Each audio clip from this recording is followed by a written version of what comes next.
can, like, make it rain Sarah Waters books.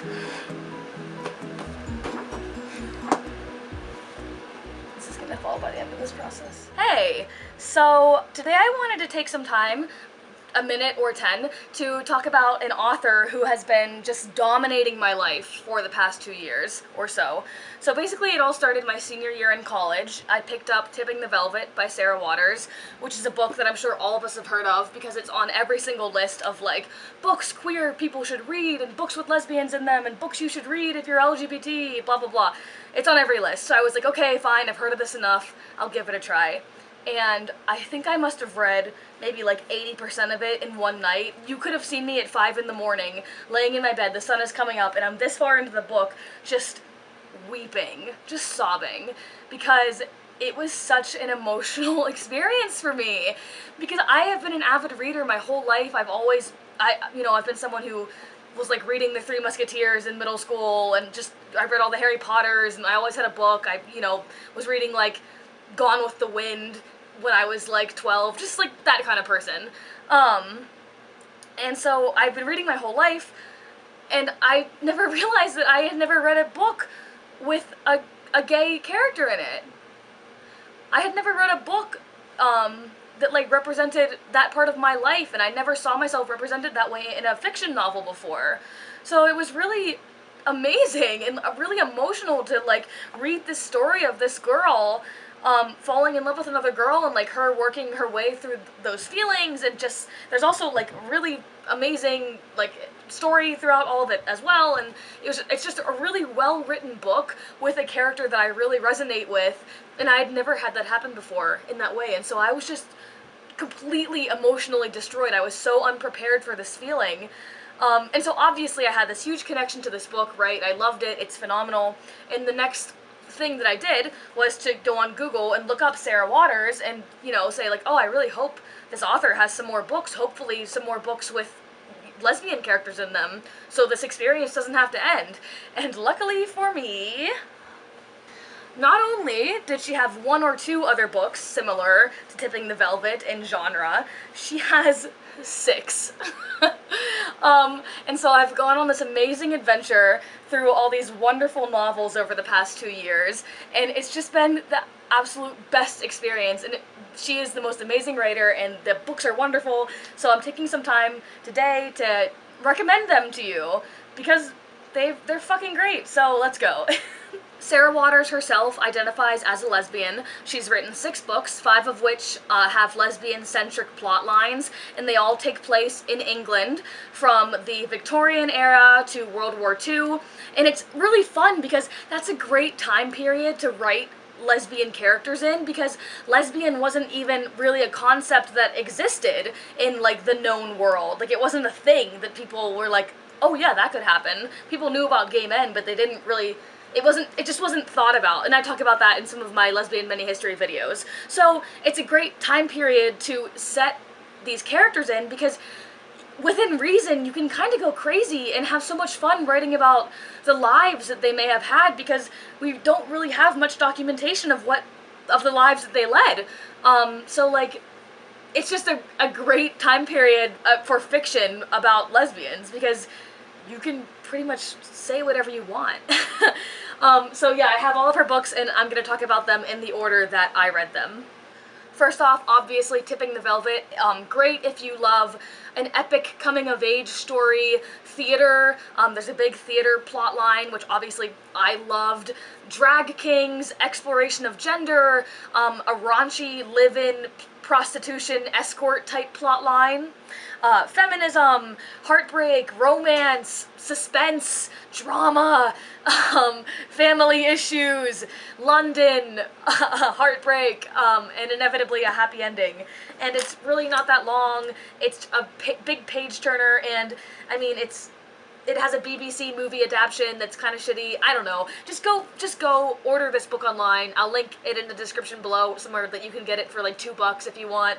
It's so good, and you really should read it like tomorrow. So, yeah. The Night Watch is the second book by Sarah Waters that I picked up, and this one is great if you love multi-character plot lines, sort of like Game of Thrones style writing, where like one character has a chapter and then the next chapter is led by another character, and all the characters like intermingle with each other in certain ways. So it's sort of written in that way, and it's also written backwards, and I really enjoy that. I think it's a fun way to read a book where like you know the end game at the beginning, and then you sort of see how the story got to that point throughout reading it. World War II, love, war, drama, death. There's a queer male character as well as lesbians in this one, and this book also features two of my favorite characters of all time by Sarah Waters. Kay and Mickey are the ambulance they drive an ambulance and assist like in the World War II damage in England, and they're like butch lesbians, and they're really cool. And yeah, there's a lot of fun characters in this one, and I think it's different from the rest of her books in that way. It definitely has, like, the most going on. And World War II is such a cool time to read about. Like, we all love those movies and that time period, so, like, just throw in some historical fiction lesbians with that, and there you go. I really, really enjoyed this one as well. The Paying Guests is great if you like anxiety, suspense, and this has much darker themes than some of her other books. No, seriously, I love this one. I'm gonna say that about every single one. I love this one, it's my favorite. But they all are, I don't know. But seriously, sorry, this one's very, very good. It has a more typical, like, two-character, lesbian-centered plot line, but I don't want to reveal too much because there are a couple, like, very dramatic plot points that are sort of, like, twists in the story, so I don't want to give too much away about any of that, but I would recommend this one as well as maybe a first one to pick up by her, because it's, like, more of a typical read.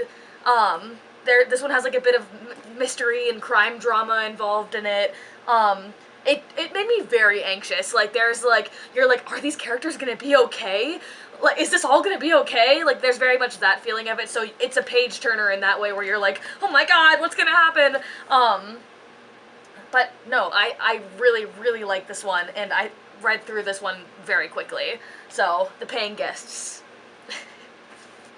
Affinity was the next one that I picked up by her, and this one is very, very different from the rest of her books, I think, and it seems to be the general consensus of, like, the internet that this is her least liked one, which is interesting, though, because for me, this was one that, like, I feel like I was the most engaged with. Like, this was, and it's very short, so it's an easy read, but this was one where I found myself, like, thinking about it all day long, and, like, I couldn't wait to get home to open it, and I read through it very quickly, but it's much, much darker in tone than her other stories.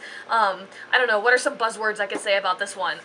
Paranormal lesbians, ghosts, sadness, I mean, this is definitely, like, the sad one out of all of her books, but, like, I don't know, it's just very, like, dark and dim in tone, but it's interesting, and it's really different from her other stories because it deals with, like, that paranormal type plot line. So I think it's an easy read. I think it keeps you engaged, and even though it is sad and a bit gloomy in tone, I mean, it's a good book, and I enjoyed it. I really did enjoy it, so. So I kind of lied to you earlier. I'm still reading this one. I haven't finished it. This is Fingersmith, and it's definitely one of her most popular novels. I think Sarah Waters herself is most proud of this one. There's also a stage play based off of this one, which obviously is exciting to me. But yeah, so Fingersmith is, it's like two main characters, two girls, obviously there's like a lesbian plotline there, and the story is told, basically the whole story so far is told twice.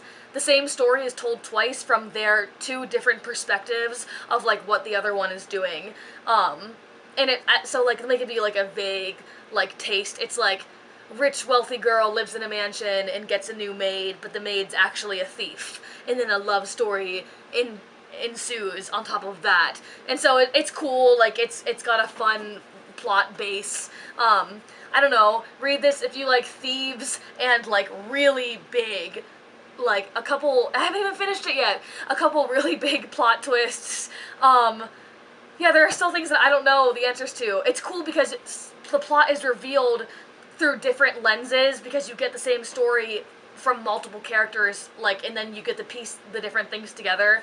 It's really well written, like all of her books are. It's taken me a bit longer to get through, but that may just be because my life has been crazy recently.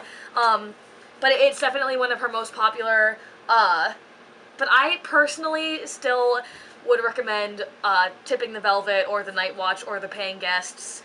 Or, I mean, this has been my least favorite, honestly, and that's like, I love it. Like, I love them all, but this, if I had to pick a least favorite, it's actually been Fingersmith, which is surprising because it is the most popular, but that's just my opinion, so.